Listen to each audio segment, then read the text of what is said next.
Florida, America's Riviera. Before becoming home to Mickey Mouse, the Sunshine State was home to mermaids and dancing dolphins. Families from across the nation headed south in station wagons, buses, and trains, seeking sun and exotic adventure, returning home with a lifetime of memories.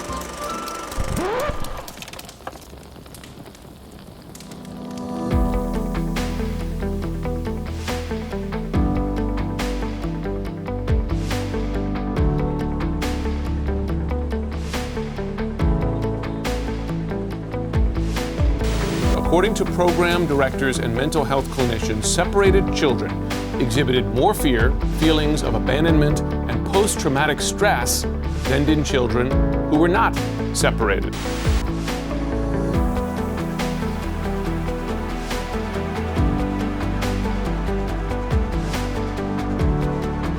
Children who did not understand why they were separated from their parents suffered elevated levels of mental distress.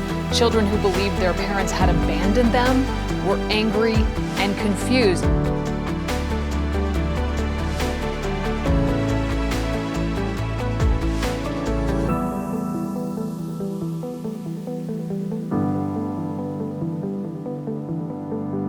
Over the past year, ICE has held more migrants in detention than ever before.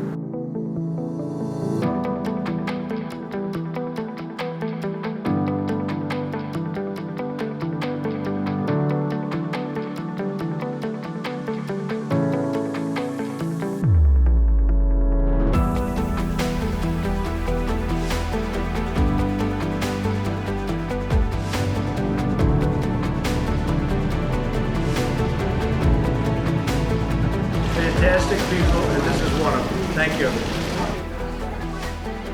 General John Kelly was, if not the architect, a very strong proponent of the child separation policy in this country.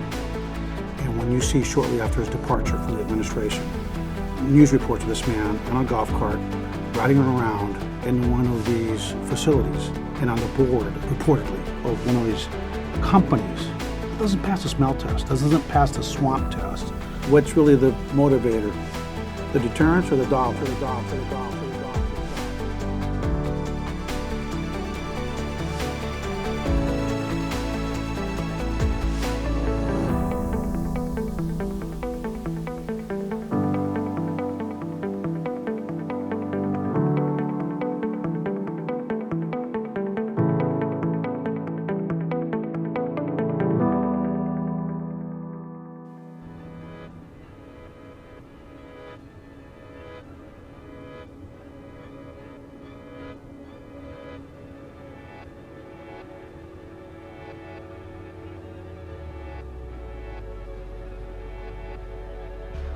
Thinking about these waves of families and children that have been coming to the United States, both in 2014, but then also more recently in the past 2 years. Both unaccompanied minor children, which is the focus of some of these problems with the detention facilities, but then also families, entire families coming, often female-headed families. One thing we know is that a lot of these families actually already have family members in the United States, and so they're trying to often reunify with people who are already here in the United States. U.S. law doesn't have a provision really for people to easily do that, to reunify with families. So one of the issues is families are separated from the get-go because many have migrated for work and are living in the United States. And so you often have young adults and even children being sent to the United States to reunite with parents, for example. That's something we don't hear about as much.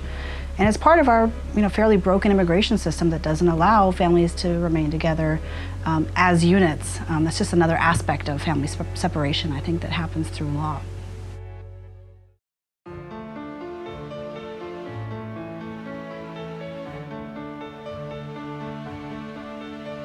Everything goes back to Hitler and the concentration camps that he had for the Jewish people. Like, it really just reminds me of that.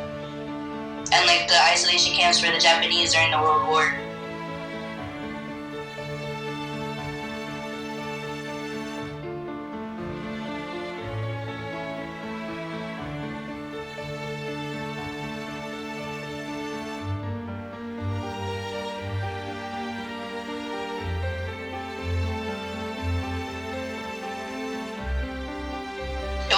like hiding from cops, like even like today, I'll still catch myself like hiding, like, oh shit, like immigration.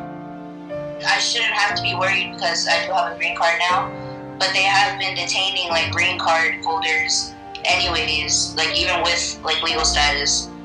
So it's terrifying, honestly. Like when they first announced like the whole ICE raids and stuff, I told my whole family, I was like, don't leave the house, don't go anywhere.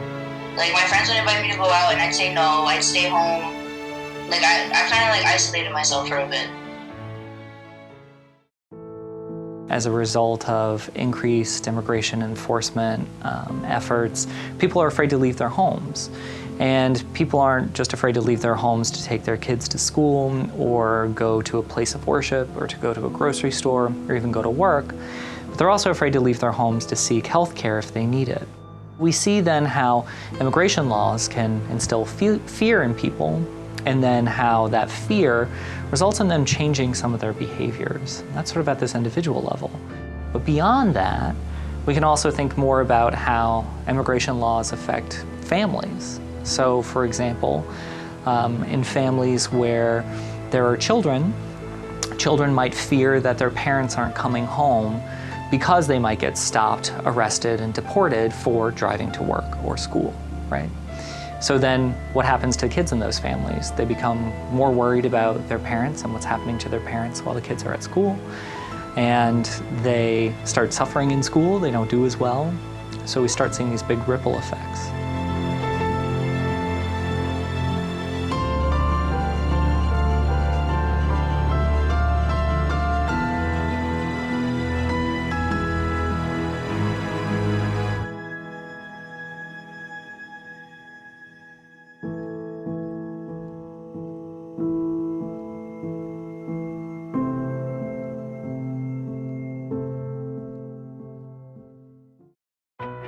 There's a lack of knowledge and understanding of what ICE as an entity was created.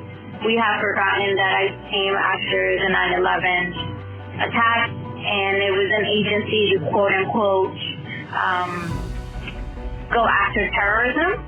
But different administrations have created a pathway where the current one has taken that opportunity to really evolve into a capitalist prison, depending on black and brown bodies.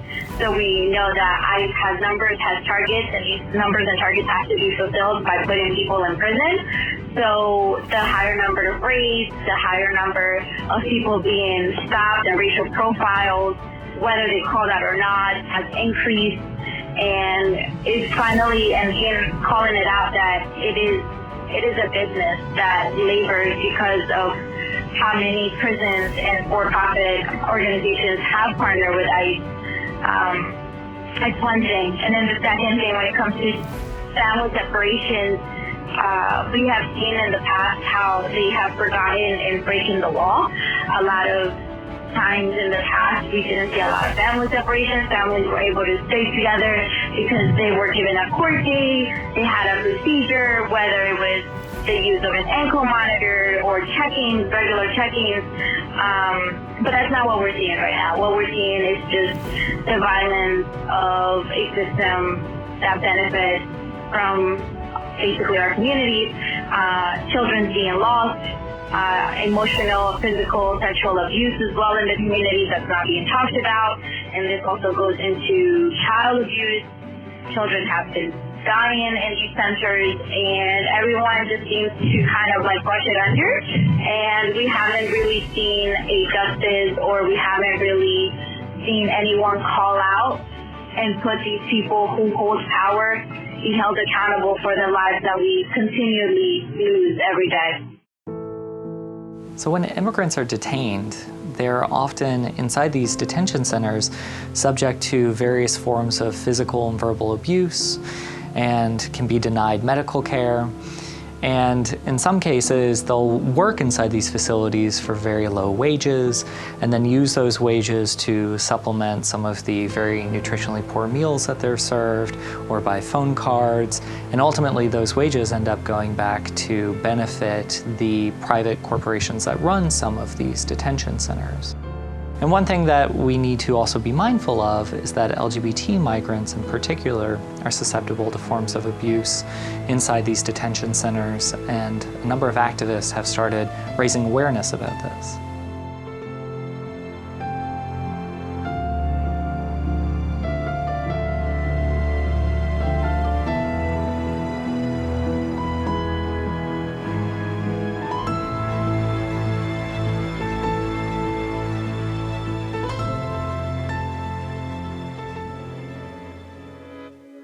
A congressional briefing obtained by CBS News shows startling inconsistencies in how long shelters and detention centers take to release migrant children to their families.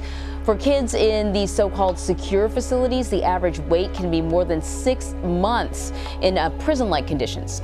Children who are difficult for staff in standard non-secure facilities often end up in the secure facilities, and they're not necessarily accused of crimes. They could be children who have experienced significant trauma either before they started their journey to the U.S., on their way, or they're acting out because they're not with their family, right? Right. And then they get placed in these jail-like settings, and we know from science that that's the opposite of what you're supposed to be doing for children who have trauma. There's a very famous facility that was in Homestead, Florida that fit as many as 2,000 kids at one point. And now they're looking to have smaller than that, but more facilities that fit a couple hundred kids. In the U.S. detention system, the ones that the domestic kids go to, there are very few facilities that large. We really don't, even with kids that we accuse of crimes, we try not to keep them in large facilities. We try to keep them in places where they get personal, kind of intimate care.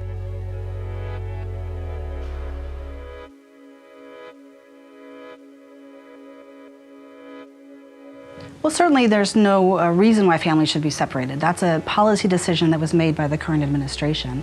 And it was sort of a solution to get around some existing court cases, the Flores case in particular, that prevented long-term detention of families, especially minor children. So this was a policy that was put into place to serve as a form of deterrence. And that's why when you see administration officials responding to some of the outrage, and there's sort of a common sense idea that, well, they shouldn't have left in the first place, or why were they putting their children in such irresponsible conditions. All of this is part of the rhetoric that I think helps to sort of demonize people who are fleeing circumstances over which they have no control.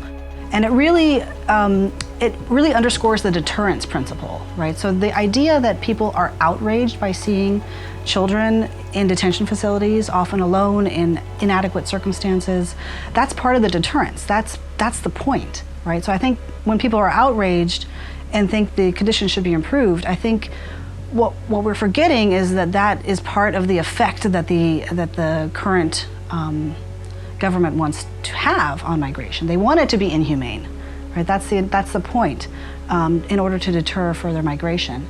So in some ways, calling for more humane environments for children or families who've been detained, it's important, of course, but it also sort of misses the point that this is a violent policy that isn't one that has always been there, right? The policy itself can be changed. It's that simple.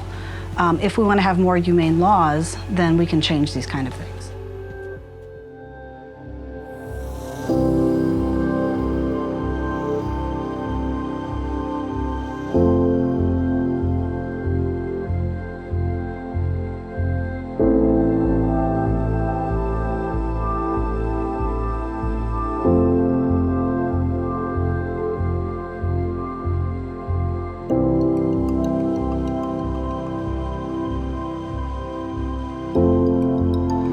No water, and they had no food, and they came at 3 in the morning and they waited. So we reported all that.